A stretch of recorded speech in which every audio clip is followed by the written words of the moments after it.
Nothing seems to satisfy. Think I lose my mind if I don't find something to pacify. Can you help me occupy my brain? Oh yeah. Oh, can you help me occupy my brain? Oh yeah.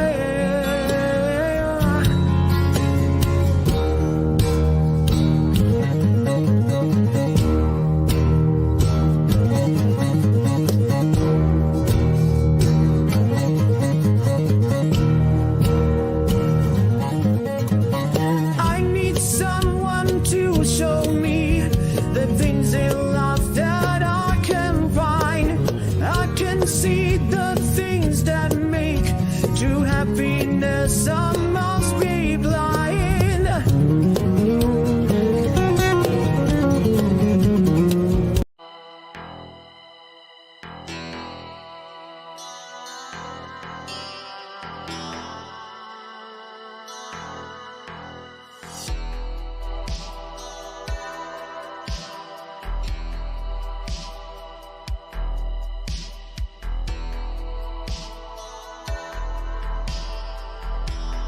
Night time is the right time, yeah.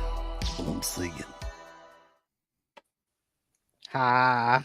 Hi, everybody. Definitely welcome PhantasMatt on here because he was with us the whole weekend. So we can't talk about at least that day. We weren't there the whole weekend, but had to get you on here to go over the weekend festivities with us as well for HorrorHound this past weekend in Cincinnati. So welcome, pal. Yeah. Yeah. Thanks for having me on.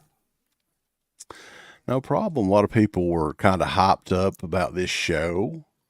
I was kind of nervous about it for a few reasons. We'll talk about that as the show goes on, but we already have over 100 people in here. So don't forget, because it does help us out. People don't realize that, but it does, Uncle Bill.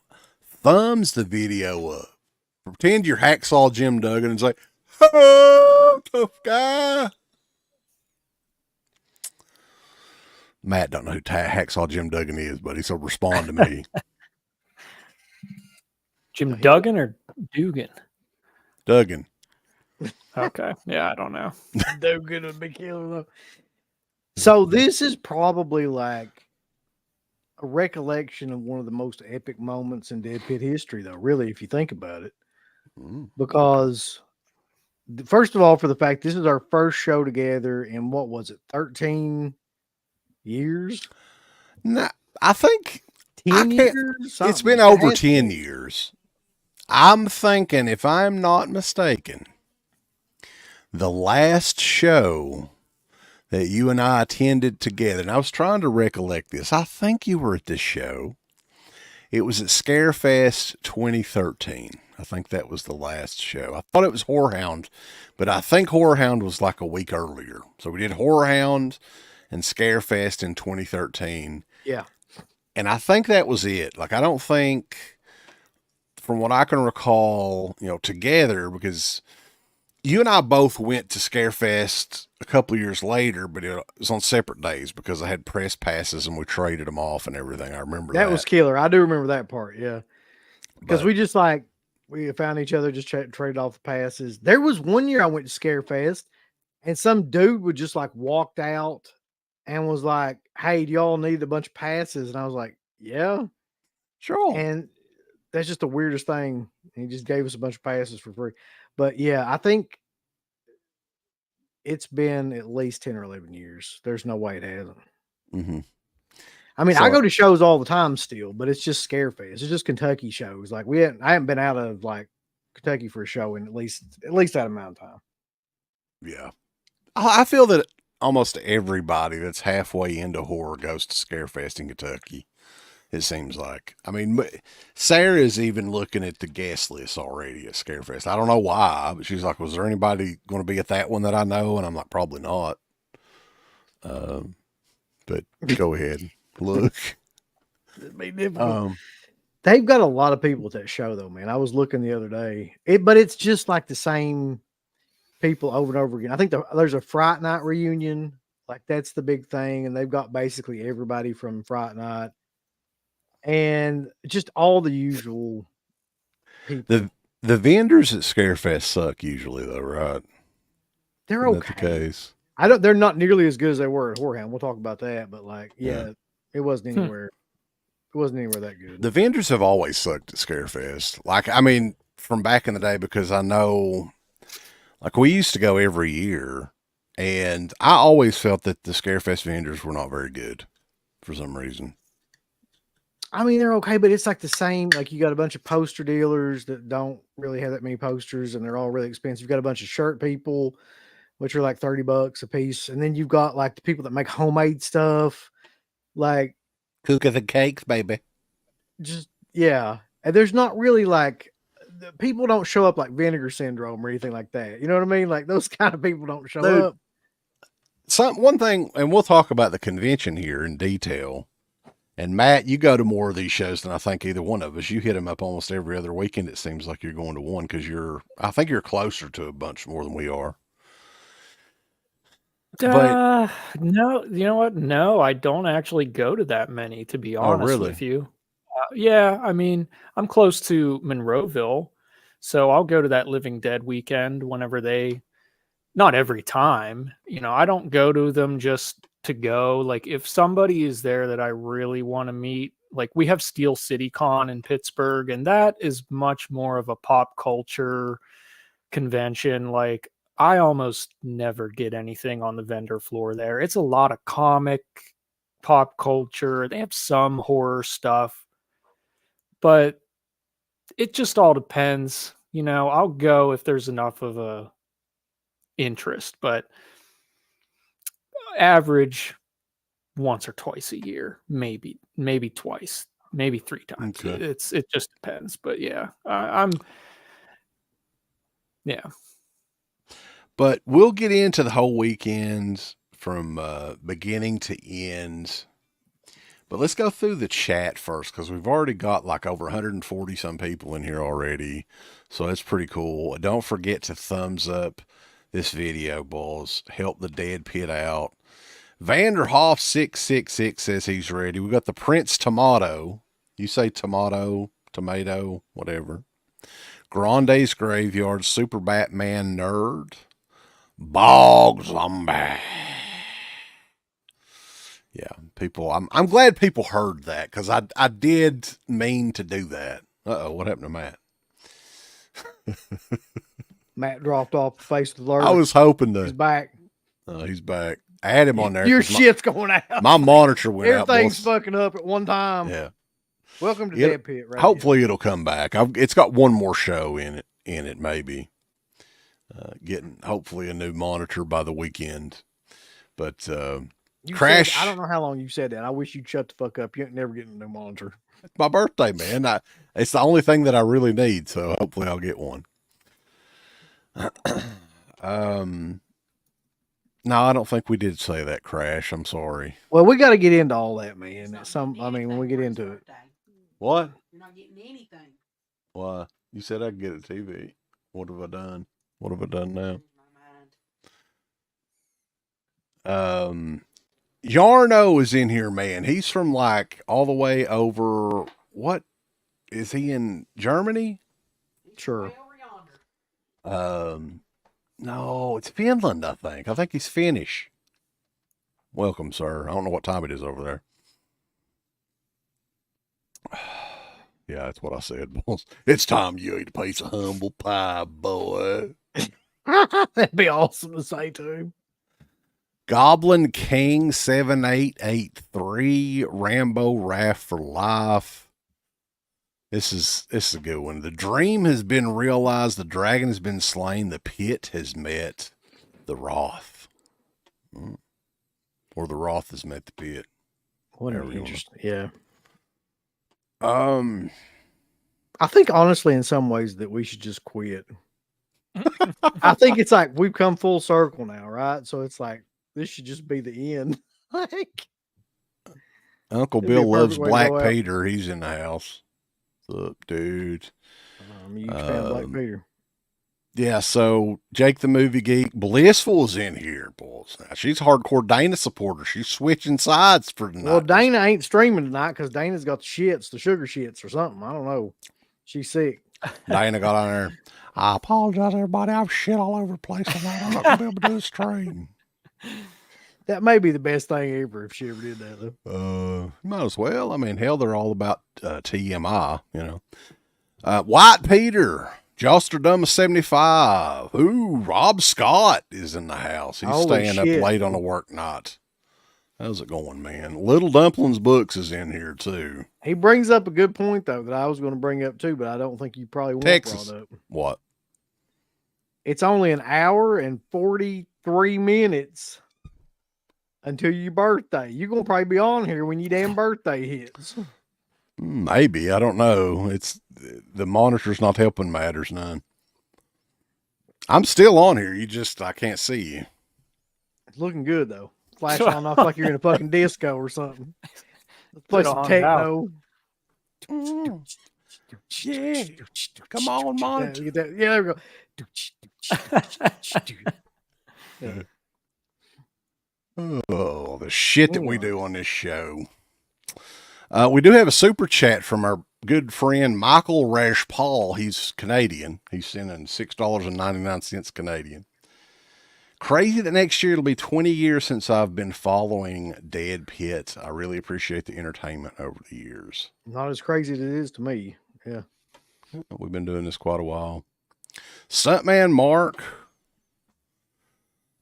We could have easily gotten a photo with Adam Green, but I mean, yeah, who cares? That would have been simple. Or Adam Green, nobody cared. That's not a surprise.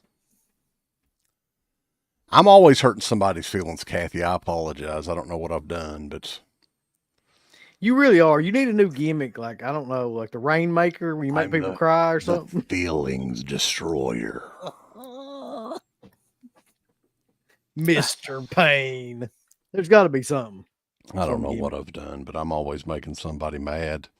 But tonight we're going to tell our story. HorrorHound weekend, last weekend.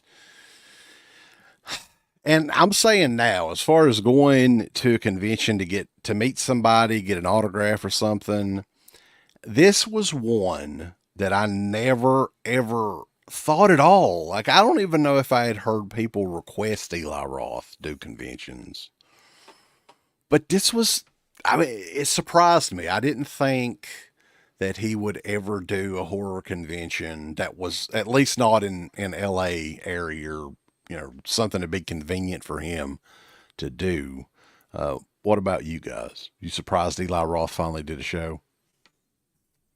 Yeah, and I think he honestly enjoyed it, it seemed like. I mean, I saw some clips on YouTube of like the Cabin Fever panel that he did, and that would have been cool to see. I think it was a packed house in there. I think they actually had to like shut the doors to, you know, keep more people from going in, a standing room only. But he seemed like he was really enjoying it.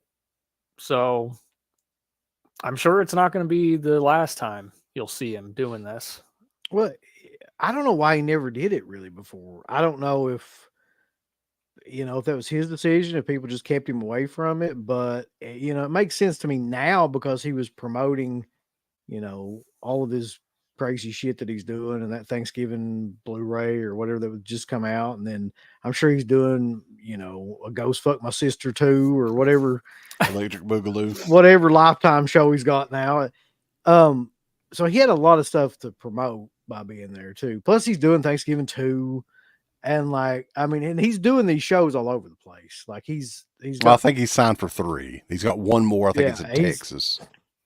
And you know, he'll continue to do them. I bet he made like a couple $100,000 probably. Should have got a picture of his table that he had set up at the end of his line for like the stuff that he had that you could sign or just buy. Because he had some like collectible stuff on the table there. I don't know if you guys went in and saw that, but I didn't even think to take a picture of it. But some pricey stuff on there for sure. Which I don't know if y'all notice this, but is it becoming the norm now for these celebrities to start charging extra if you want one of the things on the table signed? Yes. Yeah, that's the new. That's brand new honest to me. God, that's the new thing. They're selling unsigned 8x10s as well for $10 a piece. Well, that's what I mean. Like it's like you want a signature signed on an 8x10. It's like $10 more than what just the signature is. So they're charging you to get something off their table. They're charging you for the 8x10 now, yeah. Which used to be really just like included in it because it's such a crazy price. You would just, that's what you would get. Super duper sticker from Kathy Bradshaw. Thank you very much, ma'am. We definitely appreciate it. I still don't know what super stickers are. Somebody fill me in. I just think they're just donations without comments. But that's I definitely appreciate it. Thank you so much.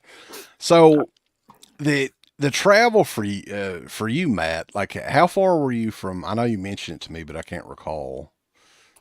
4 hours exactly. Okay, so you were a little further than us. I think we were just right at 3 hours, a little over 3 hours to Cincinnati. And I rented an Airbnb for 2 nights. And Sarah and I went down on that Friday later. It was definitely later, but it was still early enough to where we could get our passes and everything. So I wouldn't have to fool waiting in line for 2 hours or whatever the hell it was to get all of our passes. And so that was good. I didn't go into the convention at all on Friday. I just got the passes and left, kind of scoped out the entrances and stuff and had and it didn't seem too awful confusing. No, I went in on Friday night.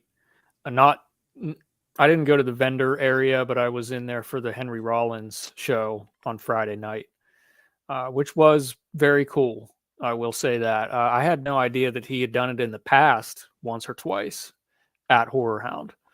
But the ticket price for that evening with Henry Rollins was cheaper than what you would normally pay to see him on his normal tour dates when he does that kind of thing. So, it was cool. Probably a room about maybe 300 people in the room, 400 maybe. That's not bad.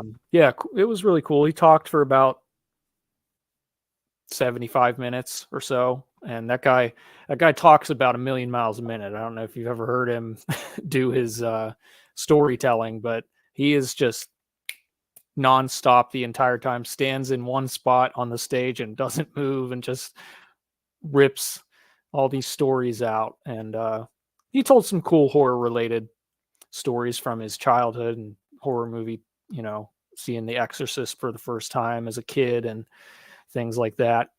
So that was cool to see. But when I went in there, it was like the line was really long for that. I wonder why they didn't get him to, I guess he charges a separate fee to actually do autographs and stuff or what? Because he has done these shows before, hasn't he? I guess. I don't know if he's ever done actual signatures at Have you ever seen him though really be like people go up to him? Not really. Listen, there's stuff on YouTube of people interviewing him and like going up to him and stuff. He's got a really abrasive kind of personality in interviews and things like that. So I can't imagine he probably enjoys, fan coming up to him and asking shit. I just don't think that's his gig. I'm not positive I've ever seen him. He probably has, but I don't remember him doing a show just as like a guest. I think he has. I think he has done it. Probably around the time when Feast came out or something like that, maybe, but I don't remember it. He was talking about how like people to this day still send him hate mail because he was in the movie Jack Frost. Like not the horror Jack Frost. The one with Michael Keaton. Yeah.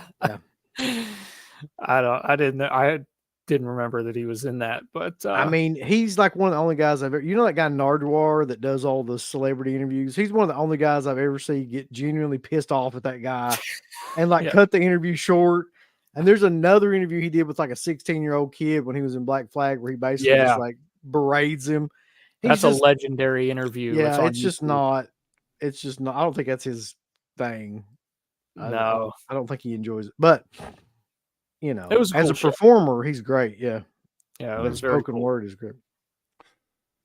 So, as far as Friday night, though, you didn't go into the convention side of it, did you, Matt, at all on Friday? When I got there, it was about 8:30. The show started at 9. There were still people in the vendor area. I didn't have a ticket or a wristband to go in the vendor area, but there were people. There were certainly people walking around out in the general main area, and it was hotter than hell, and it looked pretty decent amount of people there that late on a Friday night. So I think they're open later on Friday night, though, if I'm not mistaken.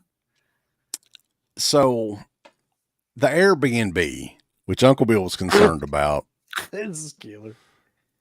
Dude, like I've got a photo. I should have had it ready on here. Maybe I'll post it on the DEADPIT.com fans Facebook. This Airbnb that we stayed at, I swear to God, it looked just like the one from fucking Barbarian. It really did. It looked exactly like it. Now, it was very clean. It smelled nice.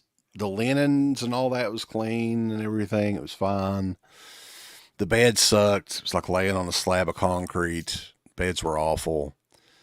But the one other thing that it had a basement in it, man. It did. And the basement door was locked. And there was a light on the entire time. No kidding. We were there. That basement light was on. So I don't know if somebody was staying down there or I'm not sure, but it was the strangest Airbnb that I have ever stayed at. It's in the ghetto, by the way, too. Like, Cincinnati, I would say 75% of Cincinnati is the fucking ghetto, really. Wouldn't you agree, Uncle Bill? I don't know about how much a percent of it is, but I know we were in a percent of that. Yeah. Well, and most of it is. Yeah. I also know that was kind of freaky because, and here's another freaky thing too that was killer about this place. So you went over to the garbage that was outside for some reason. I don't remember what it was. Throw something away. Yeah. And there was like a leather jacket, a brand new leather jacket. It was a denim jacket. Denim jacket. Yeah. It looked like something Rikishi would wear when he turned heel. That like was just thrown away in there. I was like, they've killed somebody. Like it's like a brand new jacket. Yeah. It was in the garbage. Yeah. We're dead for sure. Was there a GIMP mask in there too? Yeah, he found that. But it was nice. I'm not going to say that place wasn't nice. It was fine. I've stayed in like a hell of a lot worse places. Like, I mean, we've stayed in a hell of a lot worse places going to conventions. I mean, some real bad hotels. Yeah, because I didn't give a shit. I mean, Sarah won't let me stay in those places anymore. So she has to look all this shit over. Now, you can't tell from Airbnb what type of neighborhood it's in or anything, but yeah, I mean, what it is. Here's the thing: like, I miss the Days Inn and the La Quintas and things like that, where you never knew what was going to happen and shit was crazy. But like you said, you can't really do it anymore. No, but Uncle Bill come down early on Saturday, didn't you? Tell us your side of it. You all got up crazy early to leave. So yeah, in order to get there at a reasonable time, because we were just coming in for Saturday, and I thought maybe Sunday too, depending on how everything went. But we left at 7:00 in the morning, and it was about 7:15, something like that, and just drove straight. Like no stops, and got there. I don't know what time it was, about 11, almost exactly 11, I think. Little after 11. And we kind of fooled around there at the Airbnb for a little bit. We got at the convention, I think, almost 1:00. Yeah. Now, man, when we got in there, I thought I was going we knew we were fucked though, because the parking situation. Like, okay, so we had handicap tags and had to wait. It was like about 15 or 20 minutes just to find like a spot like for that. Right, but we did score a pretty decent parking spot. Yeah. Finally. I was just like, Jesus Christ, there's so many people. Like, I mean, there's no parking. If you were a regular dude, I don't know what the hell you did. I guess you drove over somewhere else and like away from, the convention center and park. Yeah. Yeah. No, it was, I don't know. I don't know what the secondary parking, I don't know what it was. But man, yeah, we lucked into a parking spot after a little while. We finally start going in, and Piper's with you, and the fucking guy gave her a fucking big deal. What was the age limit? 13 or something like that? It was 12 and under. 12 and under got in free. And Piper's 12. And so that when you walk in, the dude's like, raise your arm up. I hate shit like this, man. Like, honestly, like, who gives a fuck about people getting into a convention like this? Like, how many people do you think are going to bum rush a horror convention? Really? That's just not something that like happens that much. Maybe a concert, something like that. Not a horror convention. It just doesn't happen. Maybe it happens like 2% of the time. But anyway, like we all walk in, we've all got armbands on and everything. And the guy's like, raise your arm up. And they do this all through the show, which is annoying. I just don't like stuff like that. It's like, you're just some dude that like, you're like a plumber or something and you're all like, I know what's going on. You just wanted to do this and you volunteered for it. So I thought the volunteers were okay. They were fine. I just fucking can't stand stuff like that. Just leave me alone. Go fucking break up a fight. Do something useful. Like, I don't know, checking armbands like you're in a fucking carnival. Just shut up. So, but they made you raise your arms up and everything. And she didn't have an armband on because we didn't buy her an armband because she's 12. You don't have to. Yeah. And 12 and under get in free. And he was like giving her shit. And I'm like, dude, he's like, why didn't she have an armband? I'm like, she's 12. And he's like, well, maybe like maybe get them to believe that or something like that. I'm like, you want to see her birth certificate? Like, what? You should brought a birth certificate. What do you want? Like a fucking library card? Like, I was form of ID. I was curious because I asked Crater. He was going, we only got to see them very briefly. And I was like, because he's got a son that's around that same age, I think a little bit younger. And I'm like, do they do anything? Like, you say, hey, I've got 12 and under. What do you have to do? And he was like, nothing. Just tell them that they're 12 and under. I was like, okay. But yeah, that guy was like, what the hell? I've had this experience. 12? Fuck you. I've had this experience a couple times with people like this, the security or whatever. And it's like, the one big one was last year at the Comic-Con, which made me swear off doing shit like that again for sure for Comic-Cons or anything, where the guy was like, made me move after I'd been standing there forever and I had to get all the way in the back. Anyway, that guy was a prick. He's like, I'll have to call security down here. And I'm like, buddy, for what? Like, I seriously did get like about as pissed as I can possibly get at somebody. And this was just a minor kind of annoyance, but I think those people take that shit way too seriously. I don't know what like the deal is. But. Man, it's funny though. Rob mentions this. He said he saw that walkthrough video and was like, who the hell is this woman that UB is walking around with? And then I felt super old when I saw who it was.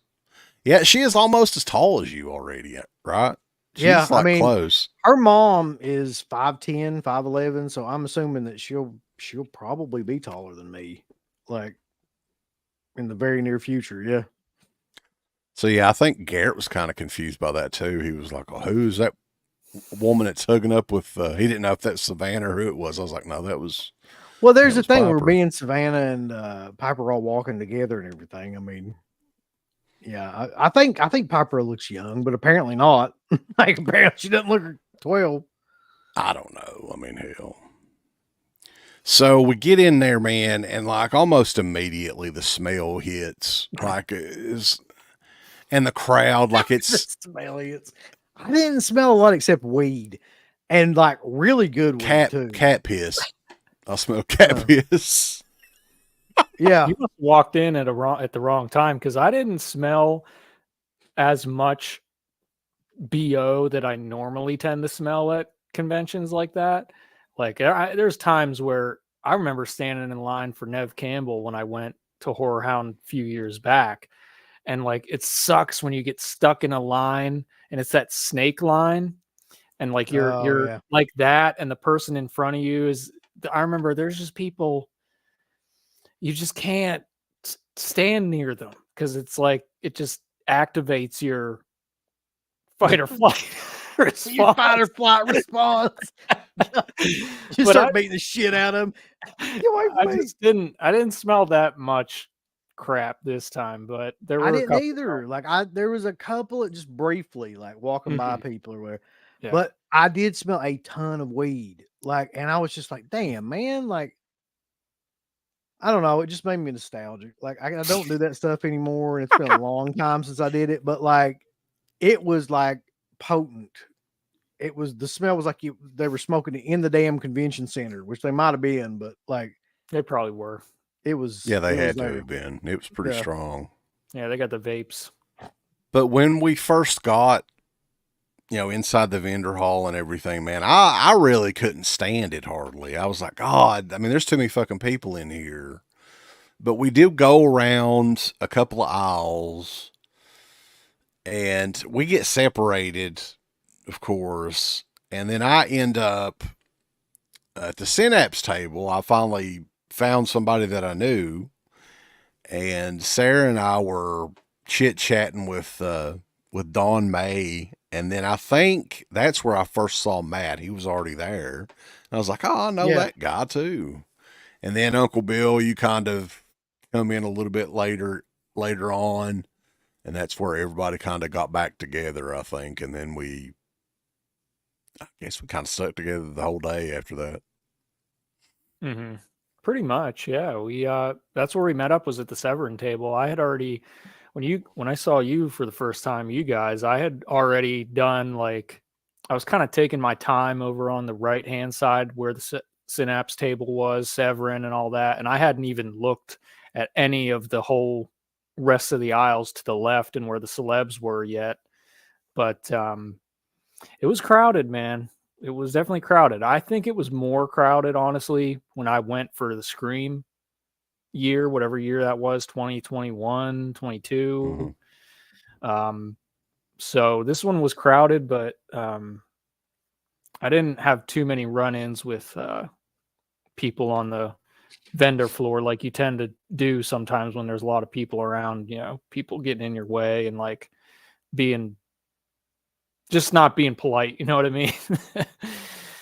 Yeah. Well, I was kind of ready for this though, because the last show that I'd gone to before this was that Comic-Con, and I've never been anywhere near as like pissed and frustrated as I was at that Comic-Con, because there was that many people there, but like there was also a lot of douchey security too. So it was like a combination of that. So I was kind of prepared to walk and run into people and not be able to move and not be able to stop, even though it's aggravating. Like I just kind of knew it was coming.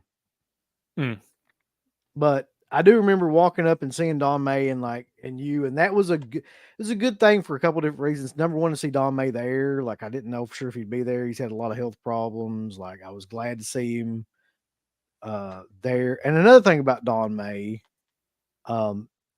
that I absolutely love and always have, and this guy's never changed for as long as I've known him, which has been almost 20 years now.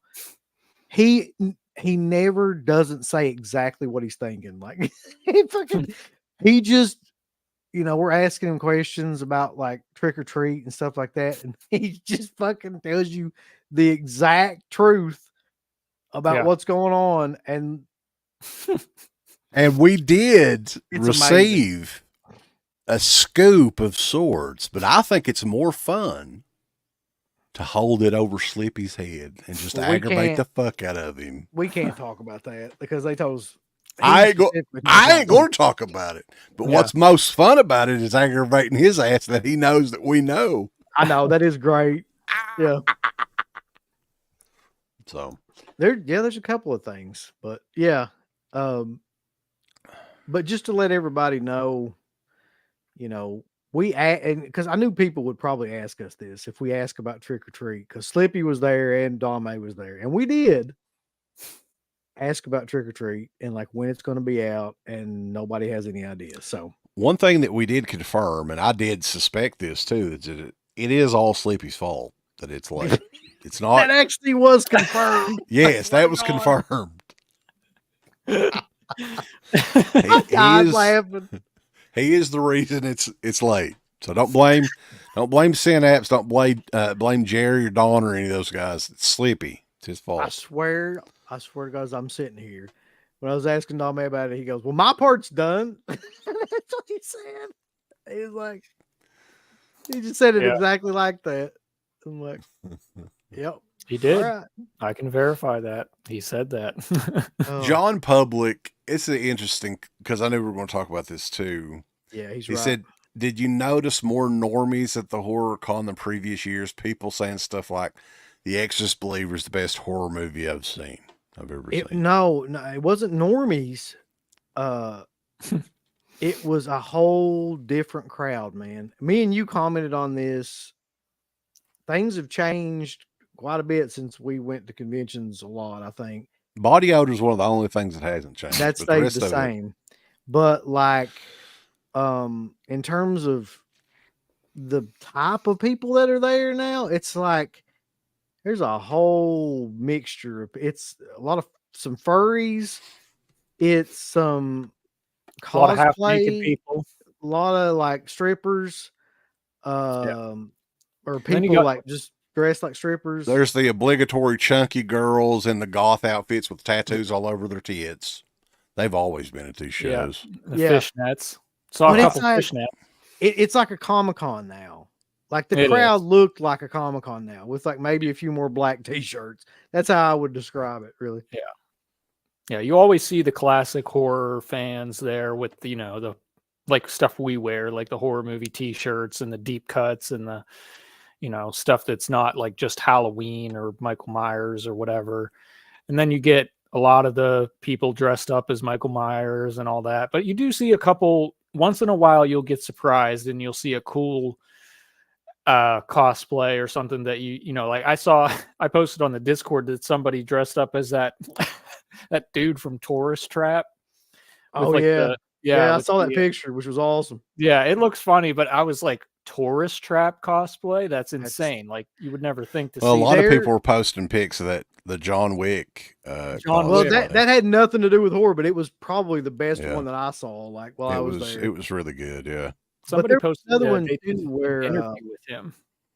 There was another one too where they were doing Evil Dead, and they had like Cheryl from the basement kind of thing, and then like I don't know if you saw that one, but it was like two people were doing that, and as you walk by, like there was like I don't know if that was necessarily a cosplay or if they were set up there doing that. I don't know what the deal was. They were walking around doing that. Yeah.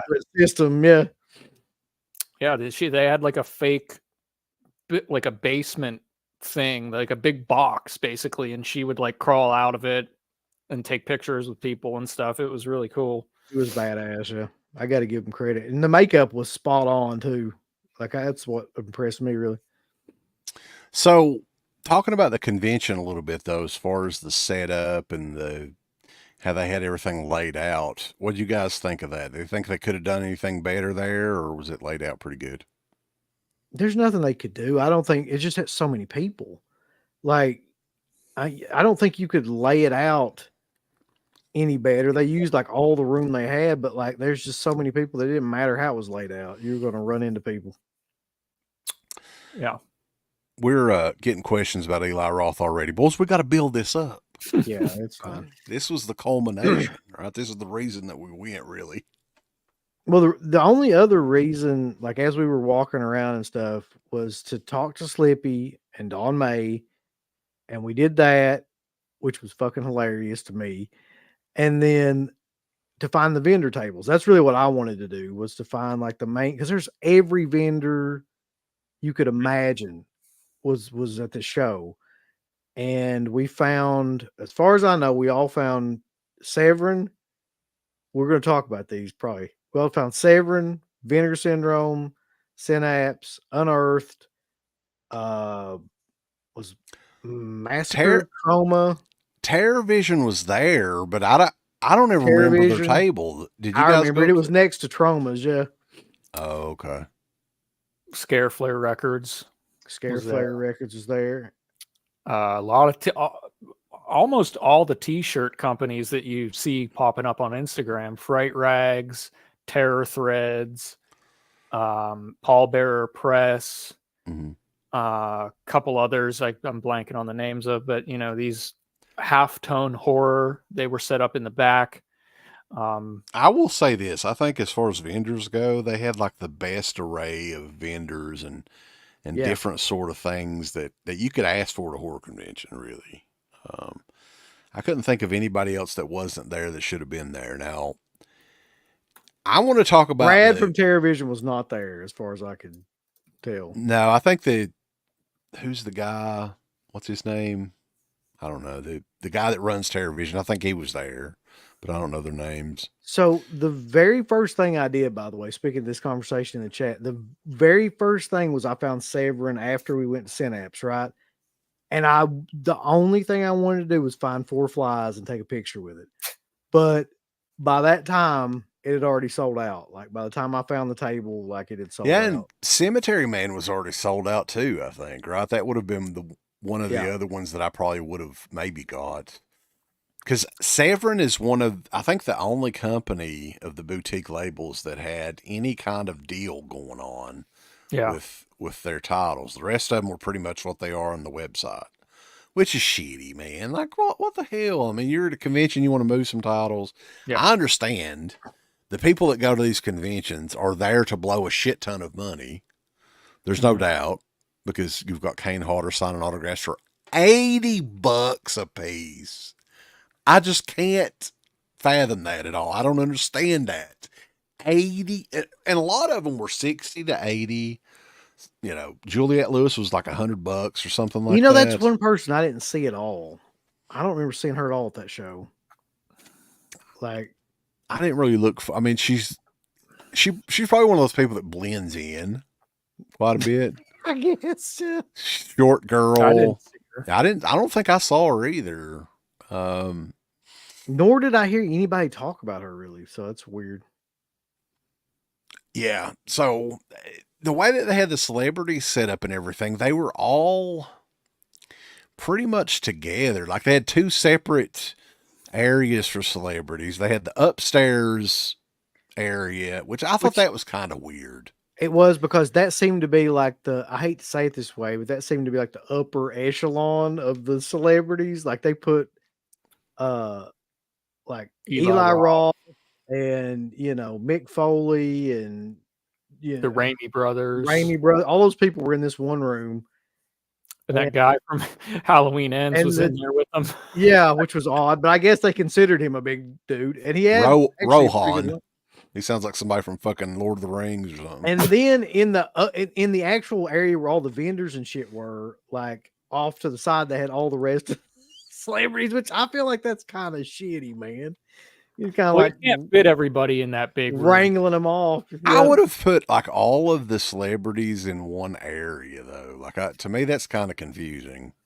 I would have at least spread them out. Maybe. I don't know. Somebody else did that though before too. Was it Ken that did that? He put them all in like their own rooms at one point.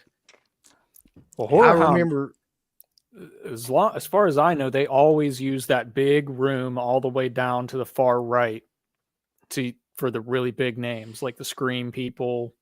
Because remember when we met like Roger Corman, he had his own room. Like he was completely like isolated. He was like the only air conditioned room in that damn hotel. And there's other people like that too, though, at those shows they used to do that way. Anyway, I just thought that was interesting. Now, as far as the presentation, like, who do you think of the boutique labels, which I'm sure a lot of people are here to hear us talk about that shit, had the coolest table or had the most well laid out table and titles and everything, best deals? I would say real quick, like just out of presentation alone, probably Troma. And I didn't get anything from them, but they have a hell of a setup there. I was getting ready to say that too. I hate to say it because like I ain't a huge fan of Uncle Lloydie and all that shit, but like in terms of like what they do, you know, to make it like an interactive experience, that's pretty awesome. So they had like Lloyd Kaufman was back there, and you could just like walk up, I guess, if you bought something. I don't know how that worked, and get a picture with him. But then they had like, Sergeant Kabuki Man and the Toxic Avenger and shit like standing around, and some strippers and stuff like that. So it's like everything you'd want from a Trauma booth, you got. I thought Synapse's booth was, in terms of like, Synapse had the most titles out there. I think. Yeah, titles and stuff like that. Yeah, pretty well. I kind of regret not meeting Lloyd Kaufman because I wasn't sure if you had to pay. I don't think you had to pay. It didn't seem like it. It seems like anybody that was buying shit was just like getting. Because I mean, I'd get some Toxic Avenger thing signed at least. When we were leaving, we saw Lloyd Kaufman getting in this little, like I think it was a Honda Civic. Getting in the back seat. Look at him. They put him in the back. I'm like, there's this dude that's like this legend in independent horror films, and like he's getting into this like clown car that's like barely, and in the back seat, it's like, come on, man, he's getting up there in age, he's like man. 90. He's getting up there, and he looked old, but he didn't look terrible. He's a thin old guy, but in his 80s, has to be, right? He was vaping something at the table. That's probably the weed smell. That's probably weed, yeah. Could have been, yeah. But I thought Synapse had the best like kind of setup for their titles, and I thought Trauma had the best overall booth. The most underwhelming booth, it took us a while to find it, was the Vinegar Syndrome booth, I think. Yeah. What an odd thing that was, man. Yeah. They were like they were kind of like away from all the other physical media tables, it seemed like. And it just in the middle of nowhere, like with nothing else around them, no other physical media around them, just a lone island was this one tiny little table with Vinegar Syndrome shit on it. I was like, no, it was packed full of titles. I mean, they just cram everything on that table that they can. I think it was like 2 tables, but like I said, they don't have any deals going on. They had a couple things that were interesting. Oh yeah, yeah. I got one of them over here. Yeah. I got one of them too. Yeah, you guys can show those off if you want. I mean, whenever, like, I don't know if I want to. God. The guy that was running the booth, like most of the booths were run by multiple people. This was one lone, like socially awkward dude that was running the Vinegar Syndrome. That's another thing, man. And I hate to say this, but like when you pick whoever's going to be the people that are doing these tables, pick somebody that's got some social skills, please. Like this dude never looked up from his phone. He was playing like some sort of like, one of those phone games like Clash of Titans or some bullshit or Clash of Clans.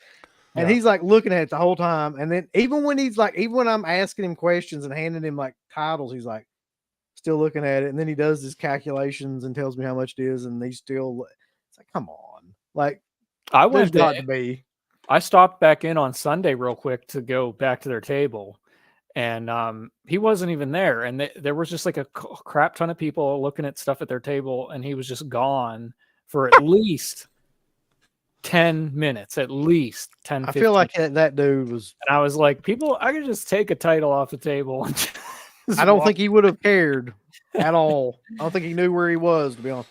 Well, they had the titles that they had, though. They had some stuff that was already sold out. On the site, which is surprising. This is one of the ones that I got. I'll go ahead and show this off. Went ahead and put it in like a plastic thing.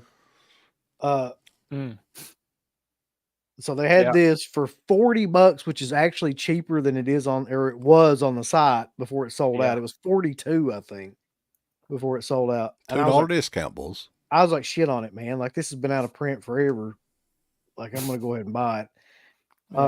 So I bought that, and then I bought this one because I just had a ton of those, by the way. Like on Sunday, it seemed like they were pretty much gone though. Like they might have had 1 or 2. Oh, okay.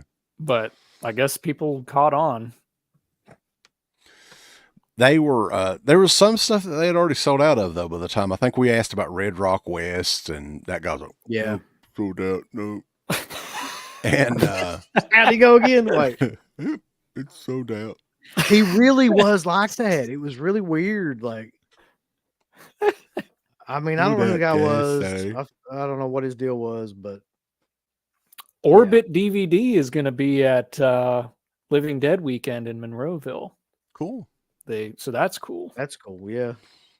We have over 200 people in here, Uncle Bill. Just wanted to say that and bully everybody into thumbsing up the video or the stream or whatever. If you are going to a show and Vinegar Syndrome is going to be there, I don't know if they got any left now, like you said, man. If they sold those, I'm sure they do, though, for some reason. They will probably have some like Roadhouse titles there. So I don't know, man. Like I said, they had a bunch on Saturday, like when we were looking at them, and I went back in on Sunday and they might have had 3. So it was like, I don't know if they have more, but there's always more. I mean, they had a ton of standard like titles that were old too. I had most of them, but like some of their older stuff, like Prey and Dogs and just weird stuff like that they had like a bunch of. The off topic though, somebody mentioned Orbit DVD. Or Play Dead, was that it? I said Dogs, but is it the one with the dogs? Play Dead that they had out? Yeah. Okay. So Orbit DVD is one of those rare sites that actually has a physical shop, and it's a pretty damn good sized shop in Asheville, North Carolina. So the next time that I go there, which hopefully will be in the next month or 2, I want to see if we can't film something there and see if Mark is there. The guy that owns it, and it's run the shop, and like I'm glad that the shop is getting out there and more well known and everything, because man, let me tell you something. I'll put these guys over orbitdvd.com, especially if you live in the South. If you order something from them, that shit is getting mailed out that day or at the latest the very next day, and you will get it within 2 days, 2 or 3 days. It's the quickest shipping I've ever seen in my life. Like for us, like I don't know how it is for other people, but we get it almost immediately. Like, they get a shipping label like a couple hours after you place the order a lot of times. Yep. So depending on the time of day, like I said, they either ship it out that day or it'll be early the next day. So great place to go, like a secondary site to go if like something's sold out on Vinegar Syndrome side or Severance side or something like that. That's your first place you want to check, because they may have, a couple of copies left. Yeah, you should definitely do like an interview with him or something if you do a video there. Quick 5 minutes, that'd be cool. Sure. I saw him at which one was it he was at? It was the one that Steve went to too. I don't know what show. It must have been Scarefest. Like, yeah. And he was actually there, but I think somebody mentioned they don't see him anymore. He got diagnosed with cancer, I'm pretty sure. And like, cause I've heard some of that from watching some of those videos that he does, but I think that they were able to remove it pretty successfully and he's okay now, but that might explain why he's not at a lot of shows and stuff anymore. Yeah. But like, that's the place I buy all my imports and stuff. Like if I'm going to buy an imported title, that's where I get it from, because it's going to be here immediately. So, dude, like Diabolic DVD, no offense to those guys or not. I mean, yeah, you're going to be waiting a week before anything, like at least a week before anything shipped. And then God bless him, Grindhouse Video. I appreciate that he ordered a whole case of Into the Pit, the documentary and everything. But I'm never ordering anything on that site again. It's slower than fucking Christmas, boys. It is bad. I still use them sometimes when I can't find stuff. Them and Grindhouse, you can find like a couple do. Anyway, that's not what we're talking about. So we got on a little tirade there. I went over, like I said, went over to Severance Table. That's also where I saw Will for the first time, was around there. And he was Will from the board. I'm not positive that's his name. The Discord. Yeah, I call it the board. Another perk to being on Patreon and the YouTube membership, you can get on their Discord, which is like the modern message board. And what was killer about that though, was I think he was like already drunk, and it was like about 2:00 or something like that. It was 2:30. He was trying to pressure us into going and drinking with him. Which I miss those days too sometimes. Not often now, but sometimes. But But yeah, so, and he was cool. He was cool as shit about everything. And talking about, their table and that there's another guy there. I have no idea who the guy was at the Severn table. Have not a clue. But you have to tell this part of it because I don't know what exactly happened, but you ask him something about getting an interview or something like that. Yeah, he's one of the I think is his name. Yeah, he goes out, does a lot of their pop-up stores at various locations and conventions and stuff like that. And I think that we were told that he was kind of fucking with us because I thought so, because he said he had to run, the interview by HR at Severn Films, and I'm like, I was thinking, if there's a really here's what I don't understand. He say HR or PR? I think he said HR. That man, Severn don't have no fucking HR department. They don't. They don't. I'll bet you any amount of money they don't have an HR department. No, they don't. He said, I think Will said that he was kind of fucking with us, and that they did know. They knew who we were. I'm pretty sure when I first went up there, because I had a DEADPIT Radio shirt on and I was looking at stuff, like that guy gave me kind of like a side glance. I kind of felt like he knew who we were. Yeah. Yeah. So, I mean, I kind of got that too. And I was like, oh man, we love you guys. And I tried to say it really loud so it would pick up on. Yeah. Just to be funny. But David Gregory was not there though. For anybody that wants to know, he's not coming to fucking horror convention. He doesn't do conventions. Yeah, he's over in France drinking some wine and eating snails or whatever they do over there. So around this time, man, like it's really hot and this crowd is fucking killing me. I was like, man, I'm burning the hell up. I need to get some fresh air or something. So I think that at that point's when we go outside for a little bit, right? Sure. I mean, this story's not going to have any continuity to it. I can't remember everything we did step by step. Well, I'm trying. And, we run into some people out there as well. And I'm not going to try to name names.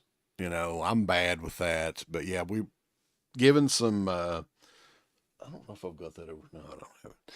But Alpha Romero, he was one that we caught up with briefly, who's one of the patrons, and he's been on the podcast and stuff, talked to him. And just cooled off because it was cool and windy outside and it felt good to get out of that heat and everything. And by that point we go back in the main entrance. And was that when we saw Crater briefly? I think so. Yeah. Coming back in like just for like literally 30 seconds. And he was like, I got to go do a photo op. Yeah. And then we see Ken Daniels and Myra from the Fright Night Film Fest and caught up with them and bullshitted with them for a while. Talked to them for a long time. Yeah. Yeah. And then at that point, talked to Ken for a long time. I never did see Myra because she was gone by the time I actually got to talk to Ken. Okay. Yeah. It was me and Sarah that saw Myra who, yeah, I mean, we hadn't seen them in a couple of years. Uncle Bill had been many years, I think, since you'd seen him. Yeah. So he's bullshitting with him for a while. And we're still trying to figure out a way to get, I think we briefly check out the big celebrity room. Most of the people weren't even in there at that point in time. No. And that was the weird thing. Like, I guess they're doing whatever Q&As or something else, but like nobody was there. The Raimis weren't there. Eli Roth wasn't there. Mick Foley was sitting there with like his finger up his ass with nobody around his table. The only person that had a line was James Jude Courtney and those fucker like dead meat guys. Oh like, my God. I was like, I don't know. They were, I shit you not. I don't know who, I know who they are because people mention them all the time. Here's the thing though, man, that I noticed since we were there.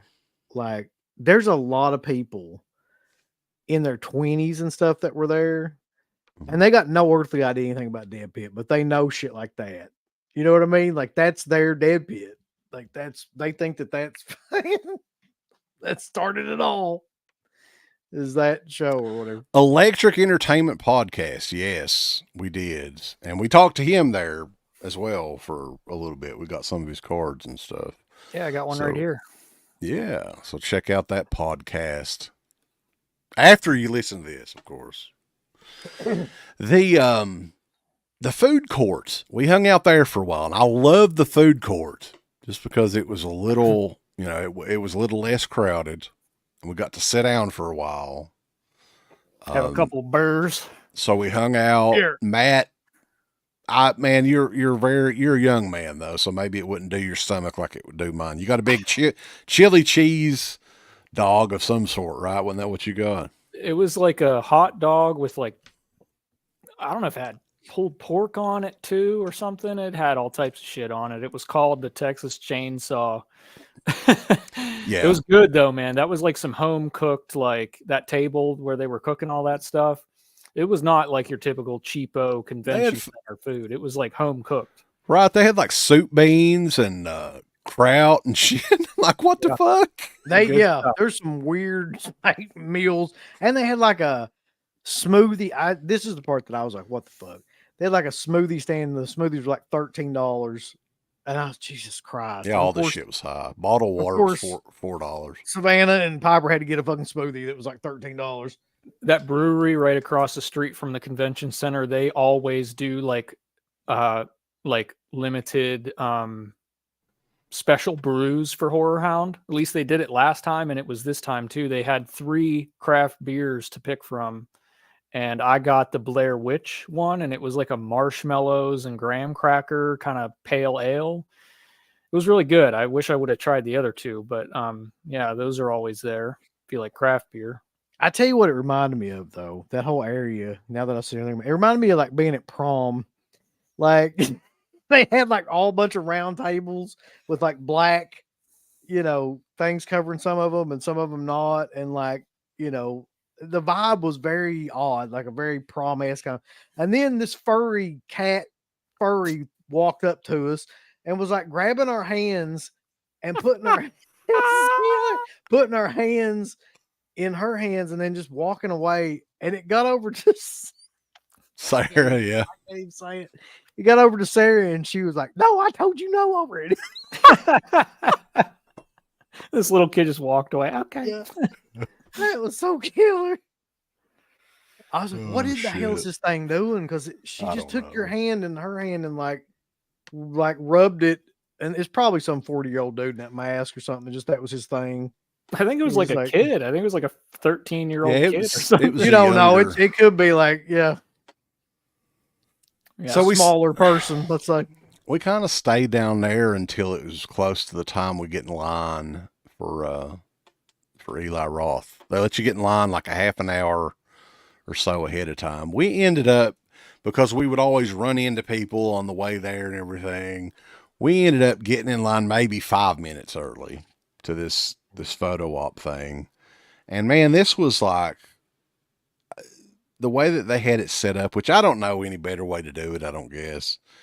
But they had lines taped off on this carpet, and everybody, like, there was probably, what would you say, 300 or 400 people waiting in line.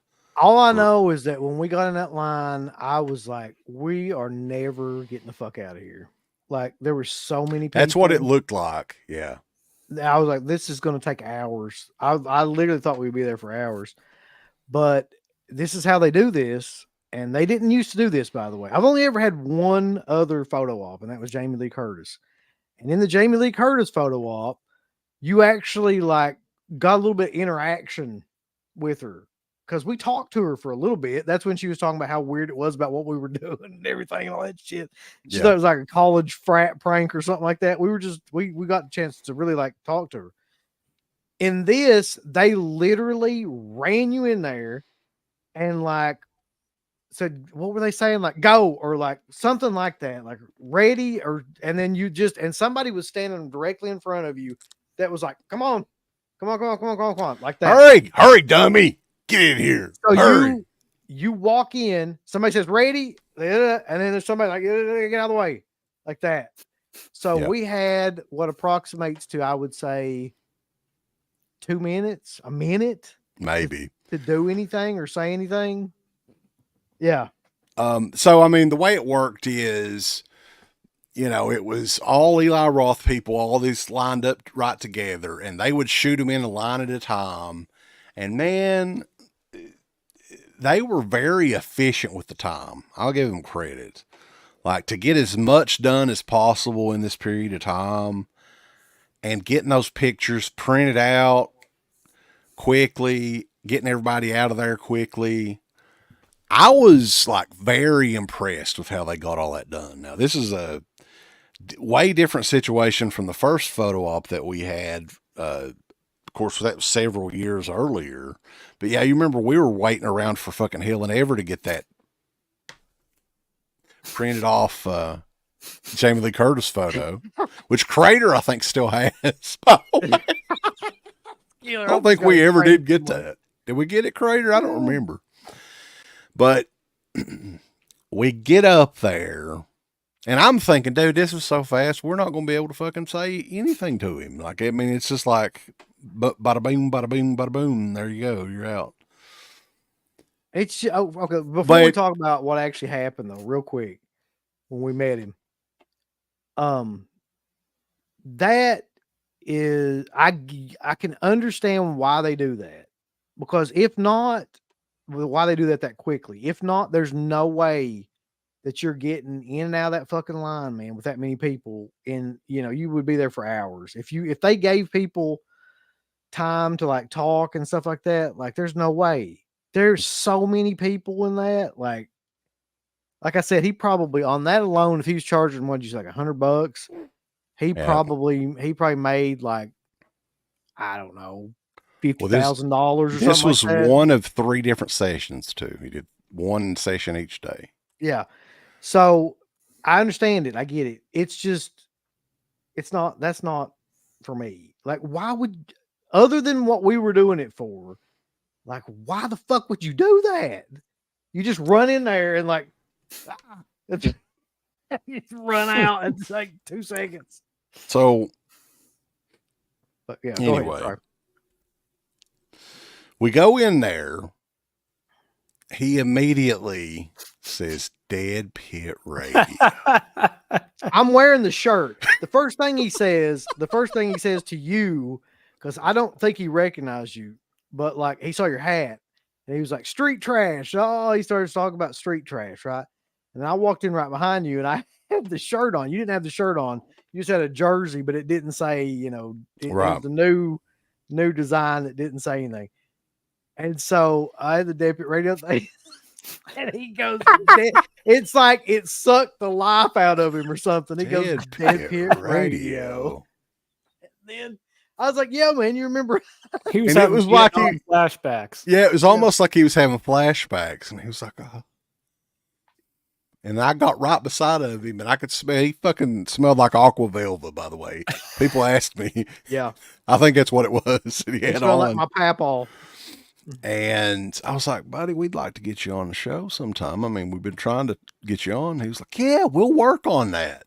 He was just being almost like a dick, like the way that he said it. Did you think? Yeah, we'll work on that. We'll make it happen. I don't think he was being a dick. I think what he was trying to do is get us the fuck out of there as quickly as possible. Like, because he didn't want any more conversation.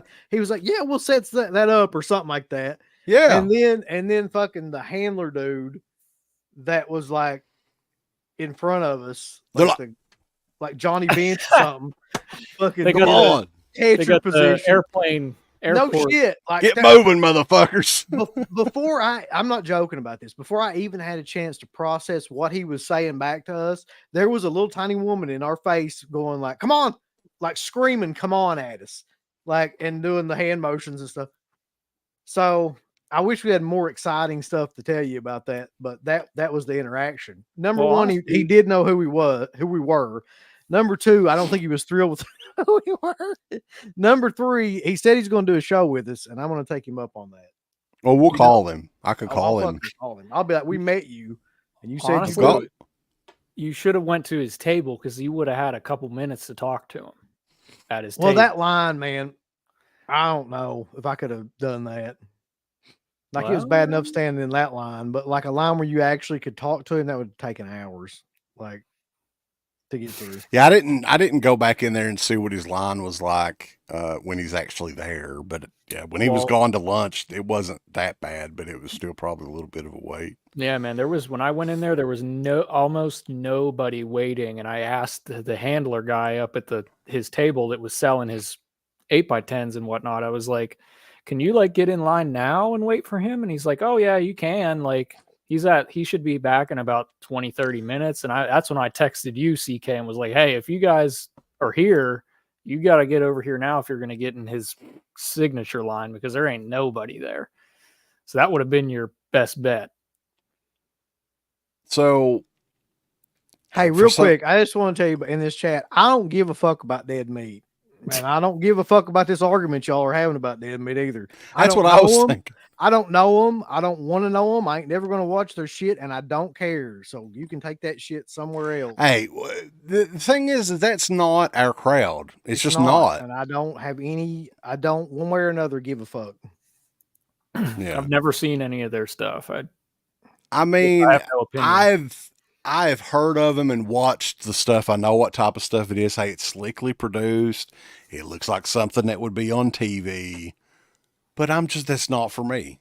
You know, that's not, I mean, that's not saying they're not successful. Obviously they are, but who gives a fuck? I don't care. It is what it is. Whoever's successful out there, there's always going to be somebody more successful. Yeah, I didn't mean this to turn into like the dead meat fucking argument chat or whatever. I could care less about. Yeah, it is refreshing to actually see somebody that likes dead meat, though. That's a first. That is, yeah. But I mean, there was a lot of them that was waiting in line for them at HorrorHound. So there you go. I'm old now, man. So I'll probably 20 years ago would have told you that your opinion of like, you know, horror podcasters and streamers fucking sucks ass. But at this point, like whatever you want, like really genuinely like whatever pointless, useless, vapid. Yeah. I mean, some people streams you want. Get off on watching these guys that read shit off Wikipedia. If you enjoy that, go for it. Yeah, I love them. Big fan. Anyway, so from that we went and got the picture, which is fucking killer in my opinion. And it did turn out pretty good. It did. I gotta put over the celebrity photo op people though. I mean, that shit, I couldn't believe how fast that shit went. Like it was just, I was like, holy fuck. By the time we walked around that table, there was our photo. Literally 10 seconds, 15 seconds. I was just really impressed with that. Go on. I'm sorry. Oh, it was. I mean, the whole thing's changed a lot since we did this before. So it was impressive to see technology like work for once. So we go and get the picture. It's awesome. Walk back over, you know, past everything. I'm trying to remember what happened next in like the chronology of all this stuff. At some point, I know, like, I think this might have been around this time we were like, let's get the fuck out of here and go like get some air somewhere. And then we walk out into the little part between where the main convention is and the doors. And we run into Slippy and Sean Clark like at the same time. And so we talked to them for probably 30, 40 minutes, I would say, something like that. And just bullshit stuff, like nothing really, like I was busted. We were all busting Slippy's balls about trick or treat and everything. I told him, I was like, we got to get a picture with you guys too, because who knows if we will ever see you again. I'm not planning on going to another convention. That's not to say I never will. I mean, but yeah, like for instance, Sean and Slippy, neither one of those guys go to Scarefest, I don't think, right? Yeah. They're no, I don't know. That's not true. I saw Sean last year at Scarefest. He was there with those 9-inch killers. What are they? Ice 9 kills. Ice 9 kills. Yeah, guy. Right. So yeah, he was there. I didn't get a chance to talk to him though. I did talk to him. Here's the thing about Sean Clark, and I will defend Sean Clark to the death because Sean Clark is honest.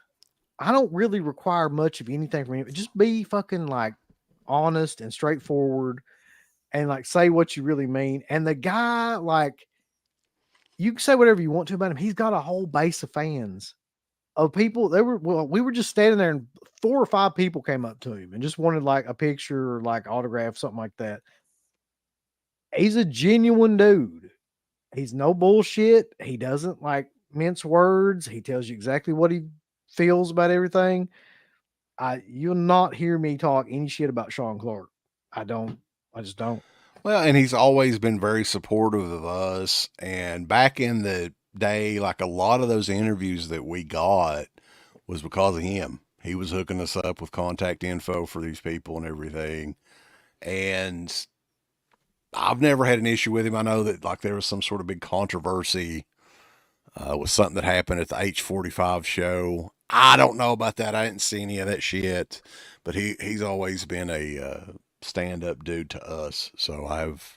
Here's the thing: don't ever talk politics with anybody. What in the fuck are y'all doing? Like, that's number one rule. Like, why would you talk politics with somebody like at a horror convention of all places? Don't ever do that. Right. Yeah, he was cool. That was my first time meeting him in person. I've seen him peacocking around a couple times at other conventions, but I never got to actually sit there and talk with him for a few minutes. So that's when I met back up with you guys. You were chilling with him and Slippy, so I got to meet, Sean and talk to him, talking about a bunch of cool shit, talking about Mike Flanagan and stuff like that, which he said he might have Mike Flanagan come over to his house, and I told him, dude, you got to get a video, you and Mike Flanagan at your house. Yeah, he's a big prop collector as well. Yeah. I think Flanagan is. So that'd be a killer video. But yeah, some of the amount of money they were talking about laying down for these props, I was just like, Jesus, it's just not even funny. It's like it would be amazing to have that kind of fuck you money where you could just be like throwing away that. I won't name the amounts, but like that amount of money, like on whatever, a rifle from Dawn of the Dead or something, Well, you got to think though, this guy's got that Walking Dead Norman Reedus money at his disposal, so it's kind of like, well, I mean, he's got everything paid for, so it's not like he has a house payment or a car payment or anything.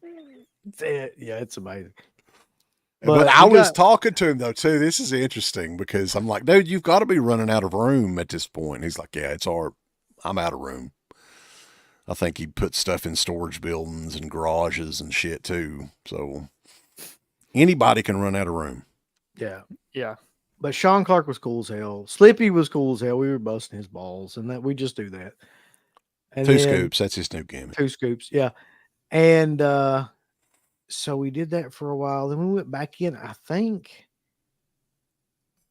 Shit, man. I can't remember the order of all this stuff. I think that's when we went over to like maybe Unearthed or some of the other vendors. We ended up there at some point. But anyway, real quick, I'll show like this that I got. We did the walk through around this time, I think, when it was slowing down. We could actually walk through the convention. I got this from Synapse at some point. I couldn't tell you exactly when. That is the only one of their things that I don't own. So I didn't buy any movies. He tried talking me into the convent, and I was like, I don't think I want it. Yeah, I had to. I own all the other stuff that they had, I think. I didn't buy any movies at all. We ended up getting a couple of shirts, and I didn't have a Synapse shirt, so I picked this one up. Oh, that's killer. I didn't even see that there. I didn't see that either. I must not been paying attention. I think it was up in the back of their booth. Yeah, that's badass though.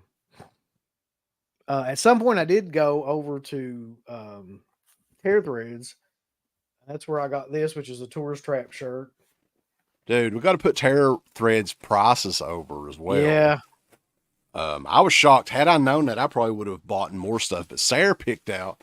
Now, Sarah's not a big horror fan, but the stuff that I've shown her, this is one of her favorite movies, believe it or not. Uh-oh. And If my screen ever comes back on here, I'll show you guys. Necromantic. Yeah, that really does it for her. Oh, I think it's completely gone, Bulls. Ichi the Killer, here it comes. Yeah.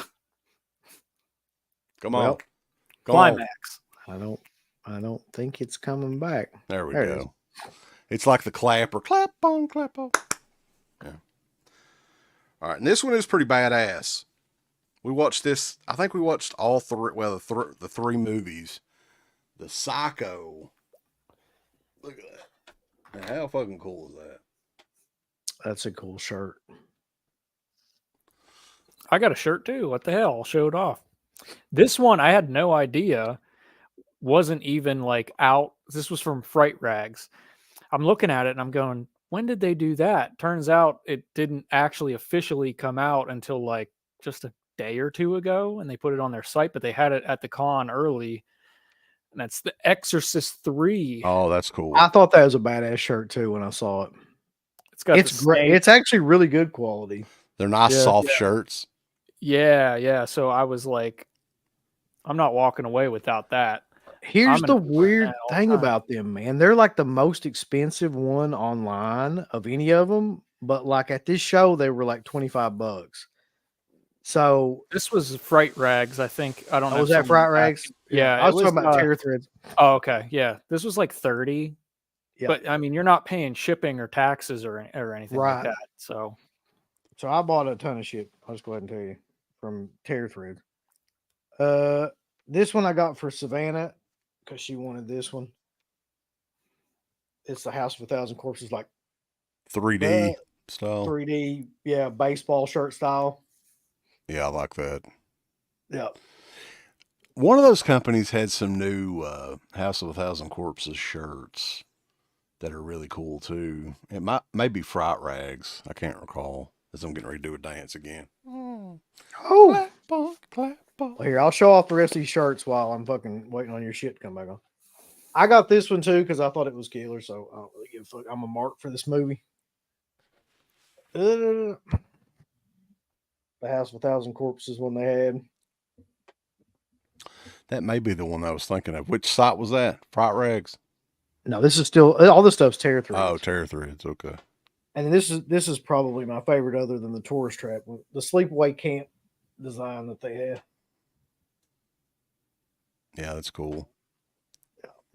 yeah, I would definitely recommend not putting them in the dryer. I would hang dry them because I do notice that these thin shirts tend to shrink a bit. I don't know, like they put their own tags on them, so you don't really know what brand it is. But I'm always real careful with these because they shrink a little bit. But I would always just recommend hang drying them. They ain't Walmart shirts, boys. I'll tell you that. Well, Walmart shirts get away with it because they're only like $5. Yeah, those are terrible Walmart stuff. I've just given away those shirts in the past because they're so thin and they always fit totally wrong after you wash them.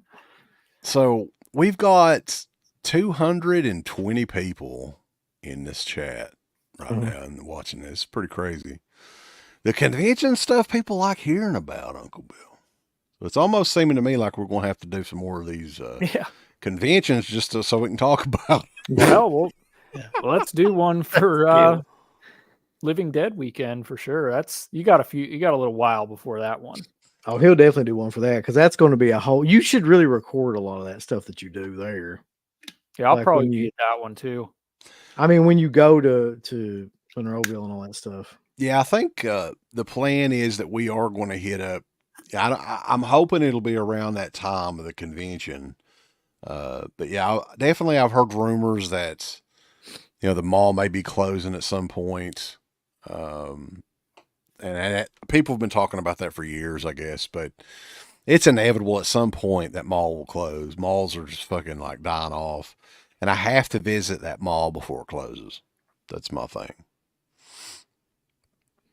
You gonna get into the hall now, Uncle Bill? Yeah, might as well. You got or CK? I don't know what you got. That's all I got was the shirts. I didn't buy any. Okay. I didn't buy any movies. I got the only other movie that I bought, man, was this one from Unearthed because I'd heard a lot about it, wanted to get it. Evil Dead Crap. And I already watched it. It's freaking awesome.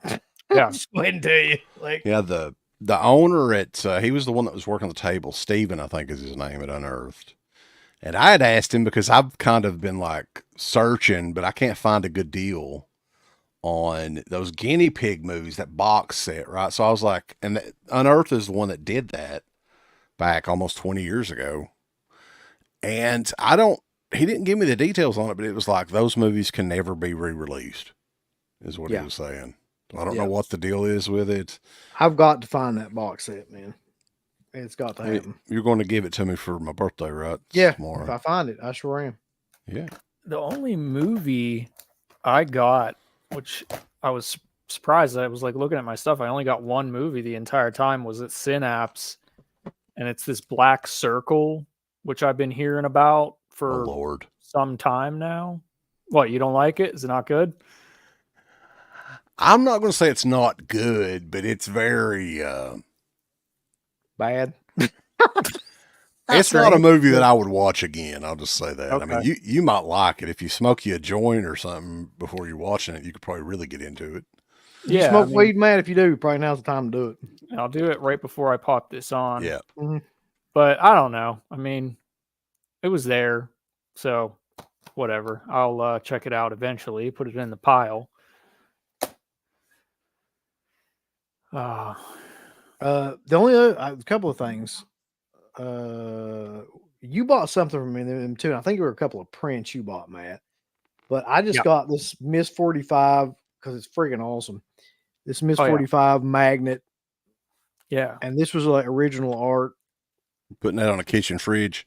I am actually with the rest of my magnet collection. Yeah, I definitely want to give a shout out to that guy because that guy, man, I've seen him at other conventions and he's like one of the only people, him and his wife, I think it is, that do like Italian horror movies. Like you never see merch or art for like other Italian stuff at many of the other vendors.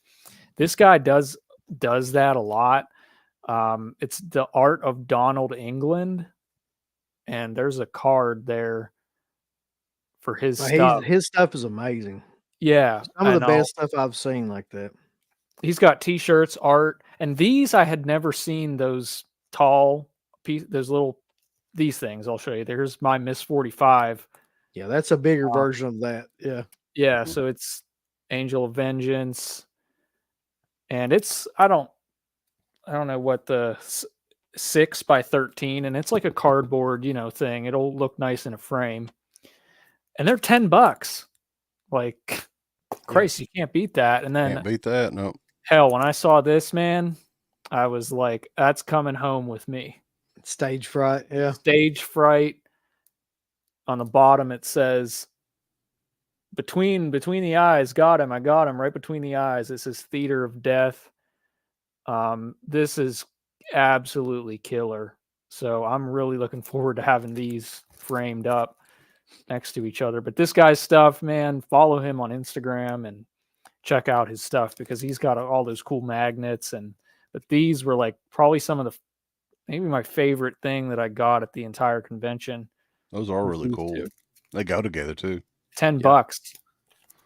Dick Fitzwell, who's been a member of the YouTube page for 7 months. Happy anniversary, brother. How did Natasha Henstridge look to you guys? Did you guys ever see her? I never saw her. I didn't see her either, I don't think. Never saw her. I think a lot of that is because we only went up to that room once. And I didn't really go back. I think she was up there in that room, the upper room. She's moving on up. Yeah. What else? You got something else? Because I got stuff. You might as well go ahead, man. Matt's bought all kinds of shit. I did. So I got so I've had this pillow on the couch for a while. The keep repeating it's only a movie from Last House, and these are kind of neat. I think Garrett has this. That's where I first saw it, was in the background, one of his videos. Well, Garrett has about everything. He does. But I saw this, and you'll see I had to get this. It's another little pillow. It's his Yellow pillow. It's a killer idea. Like, yeah, it's just literally just yellow, and it has a bunch of the Italian posters in between there. Lots of cool ones. So it's just a nice little thing to have on your couch or It is whatever. really cool. Yeah, I like that. Can't remember the table or the people that had this, but they had a couple other movie poster pillows, and so that'll go great on the table there.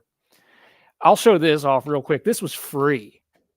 This was free at the Synapse table, man. Oh yeah. So I don't think you should have picked one of these up. They told me it was free if you bought a copy of the 4K, and I told the lady, I was like, well, I mean, I have a copy. I bought the 4K when it came out, and she was like, let me text Don May and see what because I was like, just how much you want for one, and she was like, oh, he said just give it to him. So I was like, okay. So it's this giant Tenebrae poster. Mm-hmm. I think it's like the Japanese or something. Foreign art, yeah, but it's a decent size. Like that is pretty cool. It looks like it's kind of thick too, right?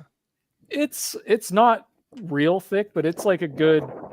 Yeah, I can just tell by the noise it's making. Yeah. It's not like a glossy thin poster. Yeah.